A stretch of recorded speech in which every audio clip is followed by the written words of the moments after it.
গত জুনে কাতারের আল উদাইদ মার্কিন বিমান ঘাঁটিতে ইরান ছুড়েছিল অন্তত ১৯টি ক্ষেপণাস্ত্র। তবে পেন্টাগন জানায় ক্ষয়ক্ষতি হয়নি। মাত্র এক মাস পর প্ল্যানেট ল্যাব এবং অন্যান্য স্যাটেলাইট প্রতিষ্ঠানগুলোর ছবি বলছে ভিন্ন কথা। স্যাটেলাইট পর্যবেক্ষণকারী প্রতিষ্ঠান প্ল্যানেট ল্যাব ও পিভিসি সহ বেশ কয়েকটি উৎসের বিশ্লেষণে দেখা যাচ্ছে হামলায় যুক্তরাষ্ট্রের গুরুত্বপূর্ণ যোগাযোগ ব্যবস্থার ক্ষতি হয়েছে।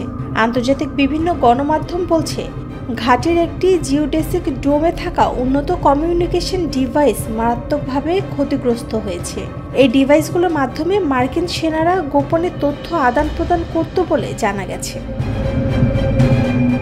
উল্লেখ্য, কাতারে অবস্থিত আল উদাইদ বিমান ঘাঁটি মধ্যপ্রাচ্যের যুক্তরাষ্ট্রের সবচেয়ে বড় ঘাঁটি হিসেবে পরিচিত।